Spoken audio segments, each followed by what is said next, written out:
PPG Sindh में एक भेरो ॿीहर वॾी अक्सरत सां कामयाबी हासिल करण बैदि वरी साॻिया लाटू साॻिया चुगवारी प्रीत वरजाईंदे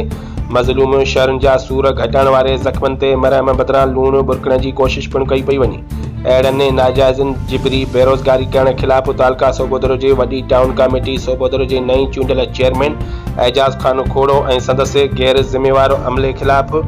मुतासिर शहरनि दुकानदारनि पारां साबिक़ा काउंसलर हाजी कोड़ल कलोड़ो अब्दुल सत्तार शाहानी ऐं ॿियनि जी अॻवानी में सिंध प्रेस क्लब हिंगोरजा पहुची पुरहुजूम प्रेस कॉन्फ्रेंस कंदे चयो त अॼुकल्ह 34 साल अॻु 1990 वारे अरसे दौरान उन वक़्त जे चेयरमैन मैडम नूरजान अब्बासी पारां सरकारी सतह सां शॉपिंग सेंटर जंहिंमें टोटल 21 दुकान जंहिंमें तालका प्रेस क्लब सोबोदरो पोस्ट ऑफिस समेत 19 दुकान आहिनि, जंहिंमें काफ़ी अरसे खां शहरी दुकाननि ते पंहिंजे आलो अयाल जे पेट गुज़र लाइ कारोबार करे पंहिंजे जियापे जी जंग जोटे रहिया आहिनि।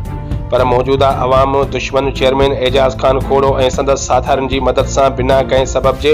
असां खां कूड़ियूं सयूं वठी असांखे दुकान खाली करण जो इशू उथारे असांखे ज़बरदस्ती प्राइवेट मनपसंद बिल्डर जी मार्फत बेदख़ल नुमाइंदो मोकिलियोसीं त बाबा तूं वञी चेयरमैन साहब आगाह कर त असां ॿिए कुझु मिस्कीन माण्हू आहियूं, असांखे बेदख़ल न करे। जीअं उहो असांजो दोस्त हुन वटि पहुतो, चेयरमैन साहब आहे हुनखे मोटल ॾिनी त इहे 7 दुकान मां ठाराईंदुसि, कंहिंखे बि ज़रूरत न आहे मुंहिंजे वेझो अचे ऐं दुकान ठाराए खां पोइ इहे 5 दुकान खां पोइ जेॾीमहिल बिल्डर ठाहींदो जेका बिल्डर रक़म कंदो उहा तव्हांखे ॾियणी पवंदी। असां हैरानगीअ जे आलम में अची वियासीं, असां परेशानी जे हालत में कयूं। तव्हां काल कयो, असां अचूं न अचूं त पोइ तव्हां चओ। तव्हां काल कयो, तव्हां ॾे असां नुमाइंदा बि मोकिलियासीं दोस्त हज़रात, तव्हां ॾे इहो बि असां